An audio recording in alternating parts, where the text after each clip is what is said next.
మంత్రి పొంగులేటి సీనన్న చొరవతో మున్నేరు నిర్వాసితులందరికీ ఇళ్ల స్థలం లేదా డబుల్ బెడ్రూమ్ ఇళ్లు వస్తాయని, వరదలపై ప్రతిపక్ష పార్టీలు చేస్తున్న బురద రాజకీయాలు మానుకోవాలని కాంగ్రెస్ పార్టీ నాయకులు మల్కాజ్గిరి మాజీ ఎమ్మెల్యే మైనంపల్లి హనుమంతరావు పేర్కొన్నారు. తెలంగాణ ప్రభుత్వం హైడ్రాను ప్రవేశపెట్టింది కబ్జాదారులు ఆట కట్టించాలని తెలిపారు. ఖమ్మం రూరల్ మండలం నాయుడుపేట జలగం నగర్లోని వరద బాధితులకు మంత్రి పొంగులేటి క్యాంపు కార్యాలయ ఇన్ఛార్జితో కలిసి నిత్యావసరాలను పంపిణీ చేశారు. ఈ సందర్భంగా ఆయన మాట్లాడుతూ, గత ప్రభుత్వం అడ్డగోలు అనుమతులు ఇవ్వడం ద్వారానే అనేక మంది పేదలు ఈనాడు వరద బాధితులయ్యారని ఆవేదన వ్యక్తం చేశారు.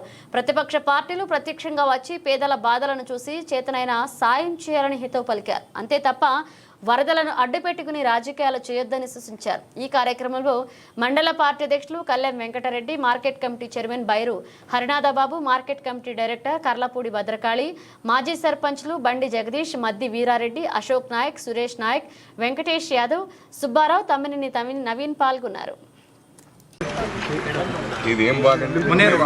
మున్నేరు వాగు పక్కన జల్గం నగర్ ఖమ్మం రూరల్, ఇది ముఖ్యంగా గమనించాలి. ఇది చాలా బాధాకరం. వీరి ఇబ్బందులు చూస్తూ ఉంటే కంట్లో నుంచి నీళ్ళు వస్తూ ఉన్నాయి. ఇక్కడ వాళ్ళు ఏం చెప్తా ఉన్నారంటే, ఈ వాగు పక్కన మాకిన్లొద్దయ్యా, దండం పెడతాము, పొంగులేటి శ్రీనివాసరెడ్డి అన్నకు చెప్పండి అని.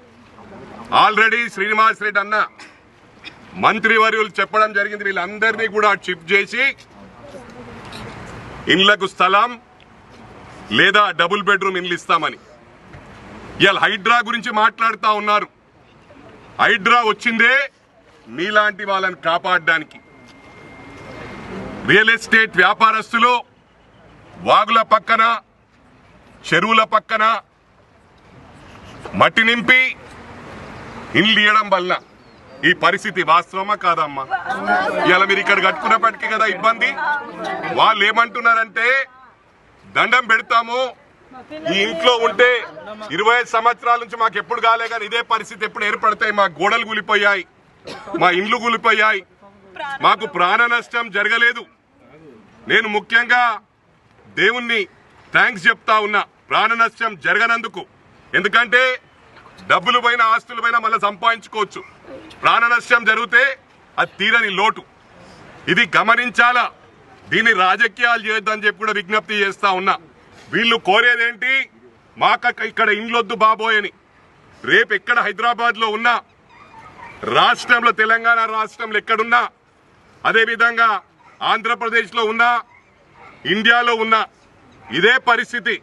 చెరువుల పక్కనుంటే ఎప్పటికైనా ఇబ్బందులు తప్పై. రేపు ప్రాణ నష్టం జరిగితే ప్రభుత్వానికి చెడ్డ పేరు అని చెప్పి కూడా ఈ సందర్భంగా తెలియజేస్తా ఉన్నా. దయచేసి అన్ని పార్టీల నాయకులకు చెప్తా ఉన్నాను, దీన్ని రాజకీయం చేయకండి. ఒక్కసారి ఎవరైనా విజిట్ చేయని వాళ్ళు ఉంటే ఇక్కడ జల్గం నగర్ కు విజిట్ చేయండి. మీకు ఒక ఐడియా వస్తుంది, వీళ్ళ బాధలు తెలుస్తాయి. వీళ్ళు నష్టపోయిన వాళ్ళు, ఇల్లు కూలిపోయిన వాళ్ళు, వాళ్ళ నోటినే మీరు వినవలసిన అవసరం ఉంది. ఏమమ్మా ఇల్లు కావాలన్నా ఇక్కడ మీకు?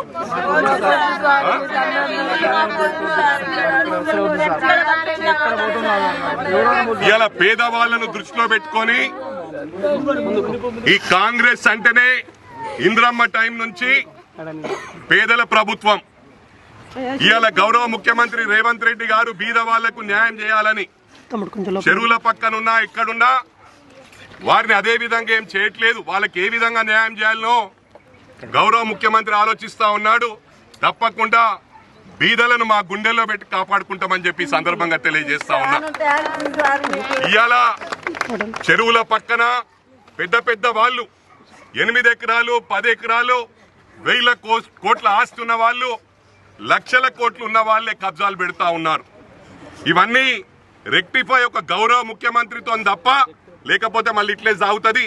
రేపు మళ్ళా వచ్చే సంవత్సరం ఇంకొక కాలనీ హైదరాబాద్ లో మునుగుతుంది. ఇలా ఖమ్మంలో ఎన్ని సంవత్సరాలు అయిందమ్మా మునగక? 25 సంవత్సరాలు. కడప వరకు నీళ్లు వచ్చినాయి కానీ ఎప్పుడు మునగలే. ఇలా 10 ఫీట్లు 10 అడుగులు నీళ్లు వచ్చినాయి. ప్రాణ నష్టం జరిగితే దీనికి ఎవరు బాధ్యులని చెప్పి సందర్భంగా తెలియజేస్తా ఉన్నా. ఇది ఒక్కరిని హెచ్చరిస్తా ఉన్నా, ఎవరైతే ఈ మట్టి నింపి పేదవాళ్లను వాళ్ళ ఉసురు దాక్తారు, ఎందుకంటే వాళ్ళకు జాగలు అమ్మిన వాళ్ళకు డెఫినెట్ గా దాని రిటర్న్స్ ఉంటాయి, దానికి తప్పకుండా రిటర్న్స్ ఉంటాయని చెప్పి సందర్భంగా తెలియజేస్తా ఉన్నా.